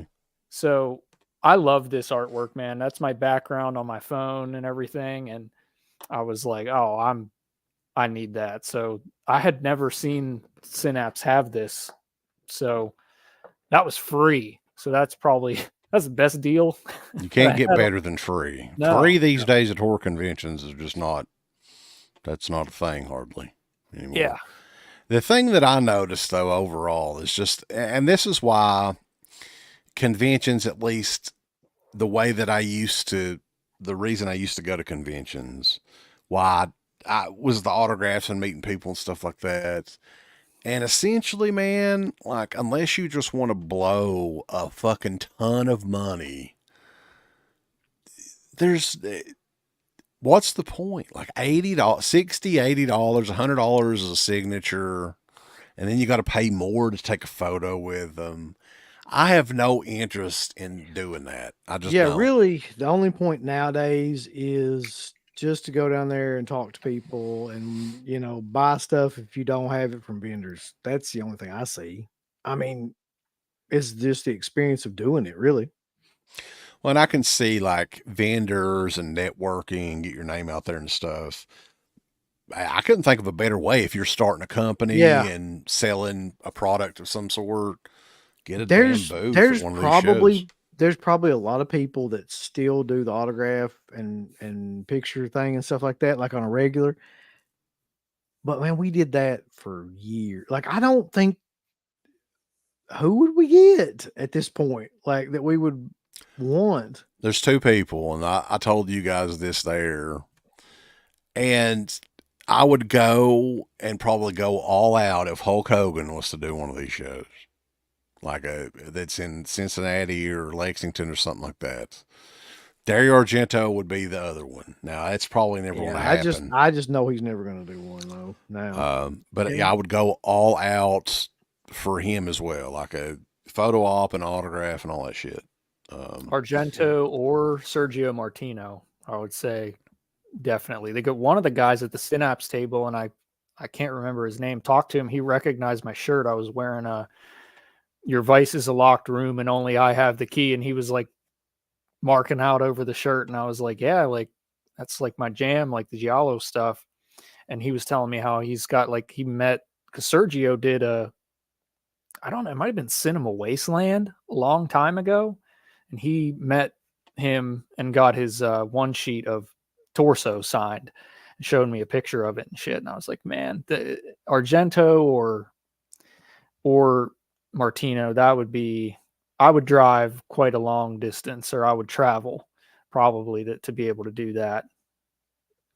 But they're getting on, they're so old, man. It's like, it's hard to say. Like some 80-year-old dude coming over from Italy, you know what I mean? Like, HorrorHound would be the group that would do it though. If anybody was going to do it in the United States, it would be HorrorHound that would get him. So, I can't think of anybody else though, to be honest. Like, everybody else is dead or we've got them, so I don't know. But I need a new TV, boys. Let's take donations. We need to. Deodato, that'd be cool. Yeah. Does Hogan charge $500 for an autograph? No, I don't think so. What else did you get, Bill? I didn't get anything. Well, That's it. I got this at a half price books. I wanted to ask y'all because I know Alfa Romero is probably in here. I've never seen this before. I had to buy it. It has nothing to do with anything, but it's a DVD set called Trilogy of the Dead, and it has Night of the Living Dead, Dawn of the Dead, and Day of the Dead on it. And I've never seen that together like that. What company made that? Dude, it's Paramount is listed on the back of it, or the Paramount label is listed on the back of it. Is it a foreign release? Foreign release, and it looks like it's in Finnish, like Swedish, one of those two. And they had it in half price books. Yeah. And I looked at Danish, Finnish, Norwegian subtitles. So it's one of those. I just have never seen like those three movies together. It was such a weird thing because in the States, I don't think that they can do that. I don't think they can put those movies together like that, or they never have to my knowledge. No. And it's got like the European cut. We're talking about, this is a long time ago. It's got the European cut of Dawn of the Dead on it too, which Dawn of the Dead is weird for this time period too. Came out in 2004. So I have no idea, but I just picked it up and also picked this up for $8. Oh shit. I got that right under the table here. Yep. The Ultimate Guide to Zombie Movies. The Ultimate Guide to Zombies. Well, y'all know that May of the Dead's coming up here in a little over a month. That's going to be exciting. I got 2 records at the convention. This one's from Scareflare Records, and cool guy. Talked to him for a few minutes. And this is a great price on this too. It's the Full Flies on Gray Velvet. Oh yeah, that was killer. $30, and I haven't opened it yet, but I think it says it's silver with some kind of a fly etching on one of the records, on the back of one of the records. So I'm, you know me, I like the giallo. So. And this is Ennio Morricone, so it is really a killer soundtrack. You were saying too, we were talking about it at the convention, and it's just as good as any of the other bigger giallo title soundtracks. But I was kind of pumped to see that. And then it's ironically, we were just talking about this one not too long ago. Savage Streets. Oh yeah. Oh, I didn't know you got that. Yeah, dude, I got this probably on Sunday, I think. That's a killer soundtrack. Even if you've never seen the movie, it's a fucking killer soundtrack. I had talked about when you guys did the stream about the Exploit Nation. Like, I had seen this a long time ago, the soundtrack, and for some unknown reason, I passed it up. And I never had seen it ever again. And the weird thing is, it was also a promotional this is a promo copy. Mm-hmm. And the last time I saw it, like, God, a long time ago, it was another promo copy. So I feel like these promos are floating around out there. Yeah, there's a lot of those. So Wet Movie, what is it with Linda Blair, by the way? Oh, man, yeah. Like, what the fuck happened with Linda Blair? He has never had a good experience meeting Linda Blair. A lot of people haven't, apparently. You got to watch his video he uploaded today. He was giving her the telling the truth. She sounds like a stuck-up person, man. We must have met her on a good day. But I don't know. That was a while ago, though. That has been a long time ago, and the promoter kind of like told her like who we were at that time, and she signed our stuff for free. So I don't know if maybe like she was being nicer to us because she thought we were a big deal. I have no idea. My ass. So I don't know. Like, but by the way, if you ever meet, I don't know, have you met Linda Blair, Matt? No. And after hearing about, I don't know if I would. I mean, I was gonna say, if you ever do though, that's the perfect thing to get signed. The way that album is set up, is like perfect for a signature. According to him, there was like a Q&A at one of these shows that he went to with her. Right in here. Where she, at the beginning of the Q&A, she was like, just to let you guys know, there's no exorcist questions or anything on this Q&A. It's like, get out of here. Go home. Yeah. Like, that stuff irks me so much, dude. It's like, what are you doing here? Like, and it's almost disrespectful to the movie, to Friedkin in a way. Even it's like, how are you not going to talk about? I mean, did she have such a bad time with that? I mean, I know there was people for a while, you know, with her fans and shit, but you're not going to come to a horror convention and say, I'm not going to talk about what everybody knows me from and what the most classic horror film. Like, get out of here with that shit.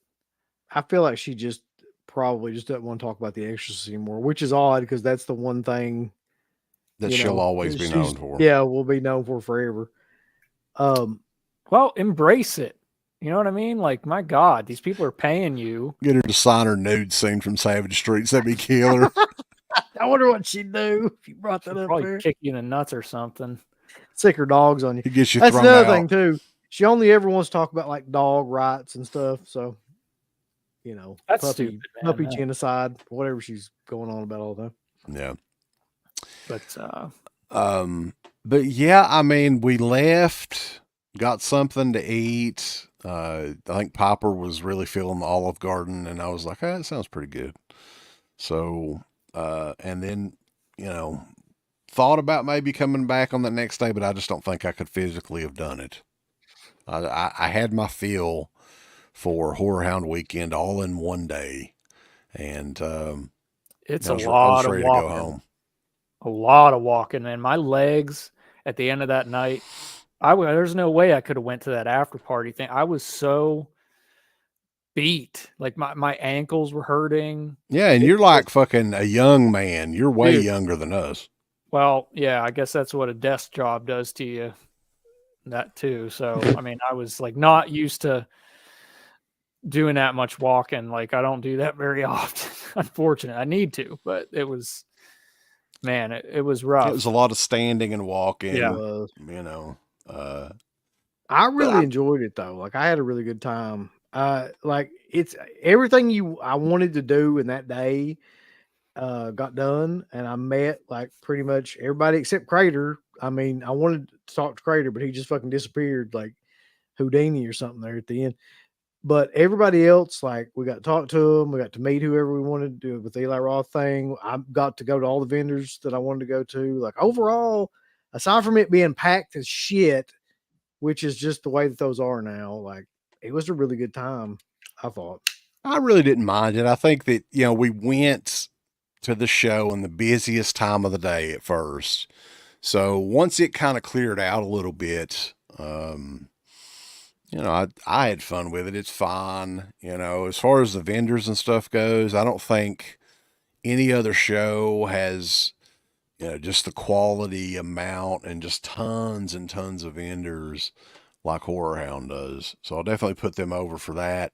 The photo op thing, I was very impressed with how that was handled quickly. You know, it seemed like it was going to be forever at first. Eli Roth, we finally come face to face with him. It was brief, but I think it was memorable. We will follow up with that too. I mean, we will try to get him. You have to. Yeah. And do it soon, because he'll remember. He'll say, oh, yeah. But, you know, yeah, I hope so. He probably will remember that, though. One thing that Crater mentioned, too, that this is the first show that I've really done with, like, with Piper. Like, a big show like this. Like, she went to Scarefest once or twice, but she was scared shitless. Like there was one year she went, and like there was these people that were sliding up to you, like these clowns. Yeah, had knee pads on. And they would slide up to you and like get right in your face. I remember they used to do that. Oh, freaked her the fuck out. Like, and she just never really get. But last couple of years, she's had like a greater interest in it, and this was the first show that I really like. She's old enough and likes those movies, and like got to go with her and stuff. And I spent a huge amount of money buying stuff, for her as well as like, the other stuff too. But I think that'll be a big part of the reason why I go back to cons and stuff too, is if she enjoys going to them. And I mean, that's just something that we can do together. Like that's something my dad and I did together. We went to a con together. I've got pictures of him with Galen Ross. I've got pictures of him with Jeffrey Combs. It's just, like Hank Williams said, it's a family tradition. There you go. But yeah, I guess that is it. Did you have anything else, Matt, that you wanted to mention or show on here or anything? I don't know if you want me to do it on here, but I got a decent package from T-Shirt Joe. Oh yeah. Do you want me to show that? We definitely want to see. Let's see if we can showcase you a little bit on here. Sure. See. I mean, everybody knows T-Shirt Joe from DEADPIT mainly, but he's done conventions for a long, long time. And I saw him at a convention in Pittsburgh not too long ago and talked to him for a little bit. And I went on his site, fastcustomshirts.com. You got to go on there. Like you guys were talking about it, or me and CK were talking about it. He has so many designs on that site. You'll be on there for 30 minutes clicking through pages and pages of stuff. So it's hard not to walk away, without What's his price nowadays, Matt? Is he still $10 or did he go up? For shirts at a con? At conventions. I think the prices went up a little bit. I think it's like maybe 15. I didn't get anything at the convention.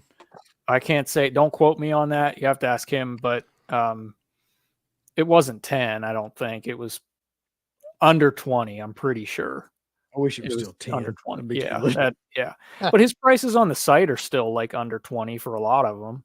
So, but I ordered a bunch of like a good handful of shirts from him, and then he told me that he put some extras in here, and I don't know what they are. So I'll show them off real quick before we get off here. And then this is my chance to show off. After the convention, I went to Trader's World in Ohio, which is a ginormous indoor flea market. I don't know if you guys saw that on the Discord, but yeah, I saw you post about it. Just Google that place. Google Trader's World, Ohio. It would take you every bit of 3 or 4 hours if you wanted to look at everything. It's so massive. But the one thing I got there was this knife. And when you see the blade on it, you'll know why, but it's very satisfying. It shoots out of there like that. But that's dangerous, boss. It's so sharp, dude. But what's that blade look like to you? It remind you of something? Oh yeah, the Lament configuration box. Exactly. Oh, okay. Yeah. It looks scarily similar to the design on the Hellraiser box. But yeah, it's dangerous. Super sharp though. So let's break it in with some t-shirts, I guess. You've gone full on like 80s gang member now, Matt. Like you're gonna pull a switchblade on somebody. I know. Hellraiser. All right. Boom. It's quick. It's so like fast too. It just like shoots out of there. Oh shit. I already see one that I did not order that's an extra. That's killer, dude. Yeah, he throws extras in there from time to time. Joe does. All right, numero uno. Oh yeah, I love that. That's badass. Yeah, this was not one that I ordered, so that's a freebie right there. That's killer. That's very cool. Yeah. And they're good quality shirts, guys. It's not fastcustomshirts.com. Yeah, they're thick shirts. They stand up to the test of time because me and Uncle Bill both still have 10-year-old shirts or older. Yeah, good screen print quality. I want to try and do it without looking here. So this one I did order for obvious reasons. Yep. Hell yeah. We've got that one. Yeah. Yeah. He's had this. He usually has this at conventions. If I'm not mistaken, I may have helped him with the design on that one back in the day. These are Gildan heavy cotton. Some Alpha or somebody was asking. They're good quality. I mean, they shrink a little bit, but it's like a good fit. This one I did purchase this one. Black Christmas. Yeah, that one's very cool too. It's iconic. Yeah. Yeah, very cool. I think that's the VHS. What's it called? The lettering on there? The logo. Yeah. Or one alternate. There was so many alternate names for that movie, and one of the coolest things, I think Uncle Bill has this. I may have it. I think Uncle Bill has it. What was the deal where they changed the name of it after the poster was already made, and they had like a little section of the poster that you could put over the logo? Yeah. What was... Yeah, it was like Silent Night, Evil Night or something like that. You can still come across those online once in a while. I've seen them. Stuff like that I love. That was the shit that I like to try to find and collect. Yeah, when it originally came out, there was it's literally like the poster, and it says, I think it says on the poster, it says Silent Night, Evil Night or something like that. It does. Yeah, I've got that poster over. Yeah. And then it comes with an extra piece it's of like paper. An insert or something that you put over it that says Black Christmas. Yeah. That's a collector. And it was in black and white or something, right? It looked like really cheaply made. Like that part of it was. So yeah. What do we got here? Oh, yes. I purchased this one as well. This is one of the ones I picked. Angel. Yeah. I was shocked to see this on there. That was like, this tells you what kind of, deep cuts he has on there. Cause, I was like, absolutely. I love this movie. Vinegar Syndrome put it out. It's out right now. Yeah. Again. He still has, DEADPIT stuff on there too. Like old school DEADPIT, merchandise as well. Like the original shirt that we had back in the day. Yeah. Angel's great. I don't care what anybody says. I like all three. I think there's technically a fourth one, but the first two at least are awesome. And the first one is like it's serious, but it's more like tongue in cheek kind of. And then the second one is like an all out exploitation comedy almost. But those are great. They have a 4K of that out now, right? This is a secret one. Be a new one. This is a secret one, man. He picked the best ones, man, to throw in here that I didn't choose, but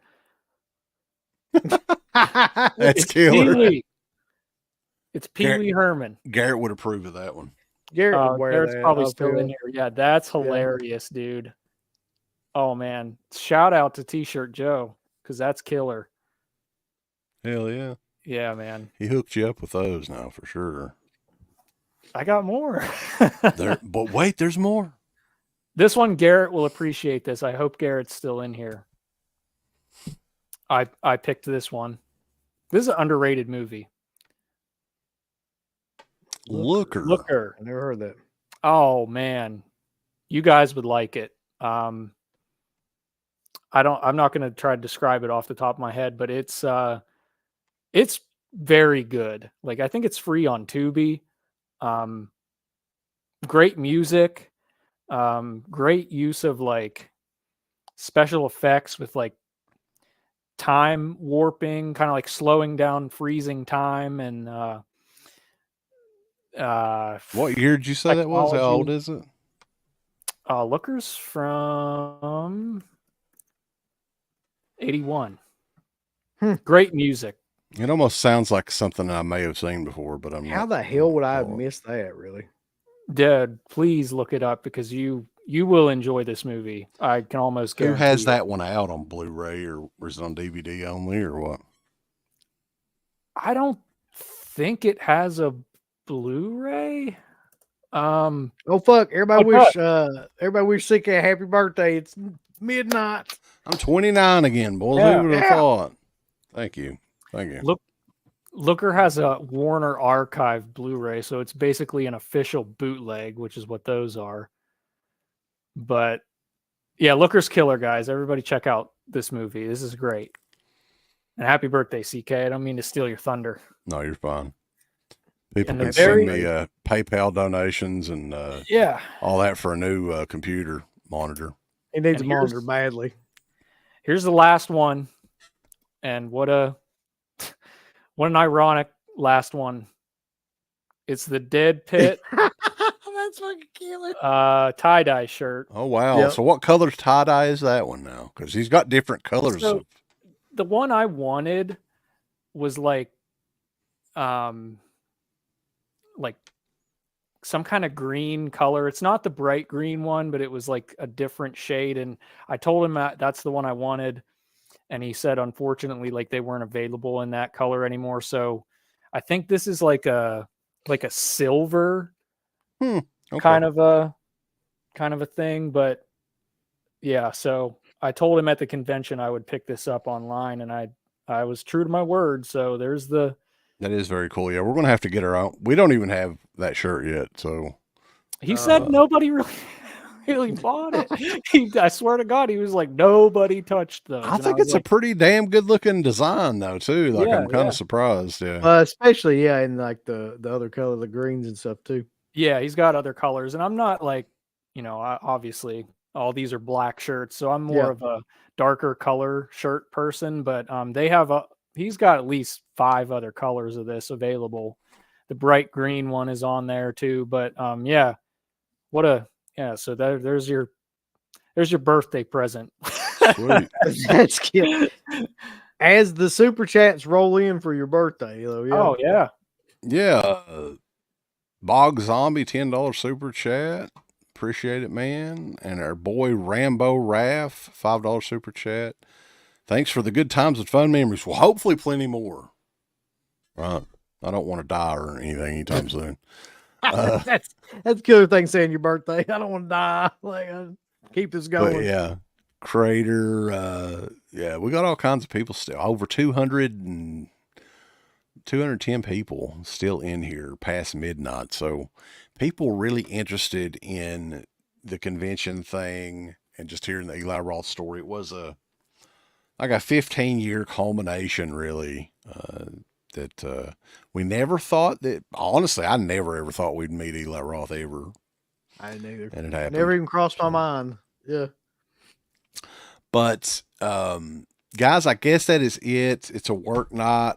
We're going to pass out and get to work tomorrow and everything. But we appreciate everybody tuning in and all that. The next show that we have planned coming up. Have you got anything on your channel, Matt? You're starting to put some stuff up. I guess I should. Yeah, no, I mean, I'm not like a regular uploader or anything. Like I always say, you can check me out on Instagram at PhantasMatt, but I don't really have anything to promote. I did a video on the new Possessor 4K.